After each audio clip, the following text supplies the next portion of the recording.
ஓம் சாய்ராம். என் அன்பு குழந்தையை, இன்று வெள்ளியில் நீ போராடி கொண்டிருக்கும் அந்த பிரச்சனைக்கு ஒரு முடிவு கிடைக்கப் போகிறது. சாயியை நம்பினால் மட்டும் இறுதி வரை கேள், உனக்கு நிச்சயம் நடக்கும். நம்பினால்தான் நடக்கும். சூழ்நிலைகள் அனைத்தும் உனக்கு எதிராக இருந்தாலும், உன்னை சுற்றியுள்ளவர்கள் அனைவரும் உனக்கு எதிராக மாறினாலும் உனக்கு துணையாக நான் இருக்கிறேனே. நான் அனைத்தையும் பார்த்து கொள்வேன். இப்போது உனக்கு நடப்பது அனைத்தும் தவறாக நடப்பது போல் தெரிந்தாலும் முடிவு என்பது என் கையில் தானே உள்ளது.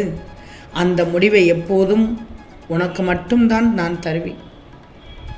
உன் கோரிக்கை நியாயமாக இருக்கும் பட்சத்தில் நான் தரப்போகும் தீர்வு, நான் தரப்போகும் முடிவு உனக்கு சுமூகமானதாக இருக்கும். தங்கமே, உன் வாழ்க்கையில் பிரச்சனைகள் துரத்தி அடித்து கொண்டிருக்கிறது உன்னை.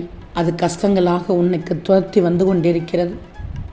இதனால் தான் என்னவோ வறுமை உன்னை வாட்டி வதைத்து கொண்டிருக்கிறது. வாழ்க்கையில் வருகின்ற கஷ்டங்களுக்கு என்ன காரணமாக இருக்க முடியும்? நீ எத்தனை தான் உழைத்தாலும், என்னதான் சாதித்தாலும் உன்னை துன்பங்கள் வாட்டி வதைத்து கொண்டிருக்கிறது. இந்த துன்பங்கள் தான் பலவித பிரச்சனைகளுக்கும் காரணமாக இருக்கிறது என்று நீ நினைத்து கொண்டிருக்கிறாய். இப்போது உன் சாய் சொல்கிறேன் கேள். இந்த கஷ்டத்திற்கெல்லாம் காரணம் என்ன என்பதை மட்டும் தெரிஞ்சுக்கோ. அது வெளியில் எங்கும் இல்லை, உன்னுடைய வீட்டிற்குள் தான் இருக்கிறது. உன் வீட்டிற்குள் நடக்கின்ற சின்ன சின்ன தவறுகளால் தான் உனக்கு வறுமை உன்னை விட்டு பிரியாமல் உன்னோடு இருந்து வாட்டி வதைத்து கொண்டிருக்கிறது. பிரச்சனை என்றாலும் கொஞ்ச நஞ்ச பிரச்சனை அல்ல. கவலைப்படாதே. இதற்கெல்லாம் முடிவு தருவதற்காகத்தான் உன்னோடு இப்போது இந்த வெள்ளிக்கிழமையில் இந்த நேரத்தில் உன்னிடத்தில் பேச ஓடோடி வந்திருக்கிறேன்.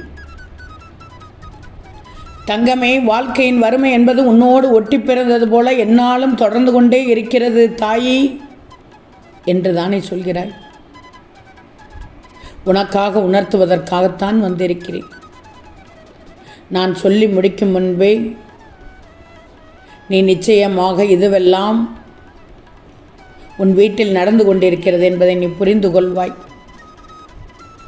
ஏன்னா சாயி காரணம் இல்லாமல் உன்னிடத்தில் எதையும் கொண்டு வந்து சேர்ப்பது கிடையாது. உனக்கு எது பிரச்சனையாக வருகிறதோ, எதனால் உனக்கு நடக்கின்றதோ, அது நல்ல விஷயங்களாக இருந்தாலும் சரி, தீய விஷயங்களாக இருந்தாலும் சரி, தேவையில்லாத விஷயங்களாக இருந்தாலும் சரி, கெட்ட விஷயங்களாக இருந்தாலும் சரி, அதை முன்கூட்டியே உன்னிடம் சொல்லிவிடுவதற்காகத்தான் உன் சாயி வந்து உன்னிடத்தில் பேசிக்கொண்டிருக்கிறேன். உன்னிடத்தில் அதை பற்றி நான் முழுமையாக சொல்கிறேன் கேள். இதையெல்லாம் நீ நிச்சயமாக இன்று இரவுக்குள் தெளிவாக புரிந்து கொண்டு அந்த நேரத்தில் இருந்தே இந்த தவறினை நீ ஒருபோதும் செய்யக்கூடாது. புரிகிறதா தங்கமே? வறுமைக்கு வழிவகுக்கக்கூடிய இந்த தவறுகள் உன்னுடைய வீட்டில் இருக்கிறது என்றால் அது உண்மைதான். ஏன்னா நானே அதனை கண்கூடாக பார்த்து விட்டேன். உன்னுடைய குடும்பத்தில் நான் இருக்கும்போது, உன்னுடைய வீட்டில் நான் இருக்கும்போது, உன்னுடைய குடும்பத்தில் இருப்பவர்களும் சில நேரங்களில், ஏன் நீயும் கூட இந்த விஷயத்தை செய்கிறாய். இதை செய்யக்கூடாது என்று சிலருக்கு தெரிந்திருக்கும். ஆனால் அந்த நேரத்தில் செய்கின்ற போது அதை மறந்து விடுகிறீர்களே.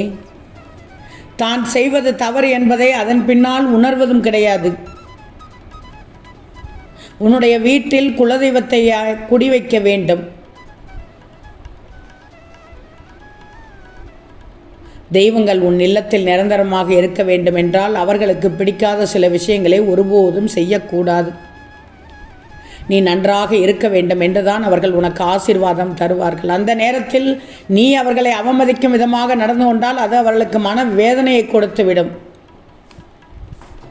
பின் என்ன செய்வார்கள்? எந்த தெய்வமும் குடியிருக்காது, அப்படியே அங்கிருந்து சென்று விடுவார்கள்.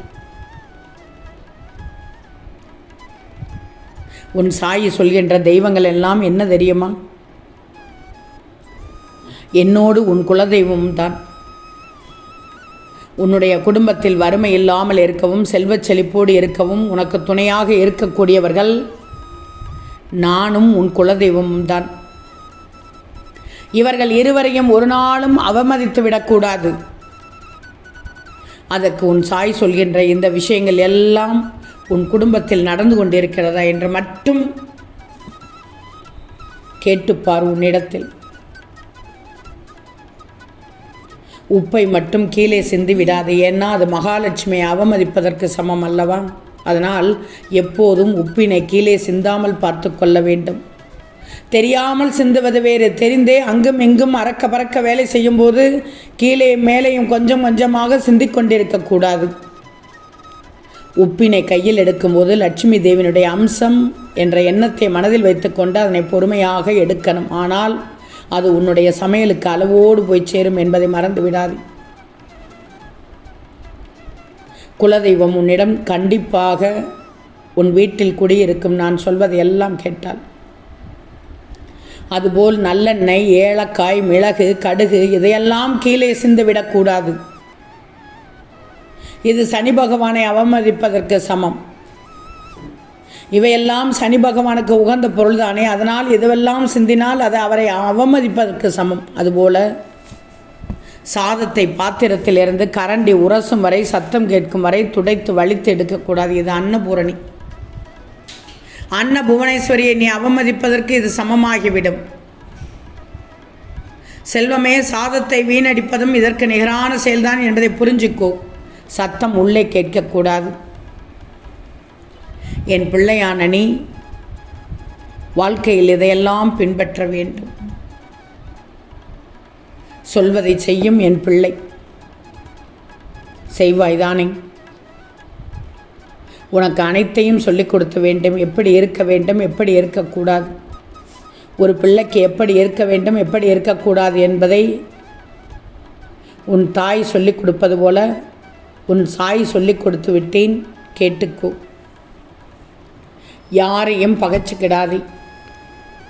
எந்த நேரத்திலும் அவர்களுடைய உதவி தேவை. இது உனக்கான சோதனை காலம் என்று நினைக்காதே. தைரியமாக இரு. உன்னுடைய பிரச்சனைகளை அனைத்தும் நான் முறியடித்து விடுவேன்.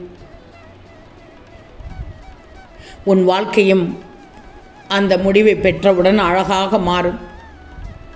இந்த சாயின் மேல் உனக்கு நம்பிக்கை இருக்கிறது தானே? என்னிடம் முறையிட்ட உன் கோரிக்கைகளை எல்லாம் நான் நிச்சயம் நிறைவேற்றச் செய்வேன். கவலைகளை மறந்து நிம்மதியாக இப்போது எழுந்திரு.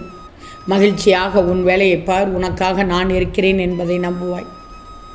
உன் வாழ்க்கை சாய் எப்படி மாற்றினேன் என்பதை மட்டும் மறந்து விடாதே. உனக்கான வாழ்க்கை துணையிடம் இருந்து அத்தனை விஷயங்களையும் சரி செய்து சீக்கிரம் உன்னை வந்து சேரும்படி செய்து காட்டப் போகிறேன். இனி உனக்கு உன் பிரச்சனை கிடையவே கிடையாது.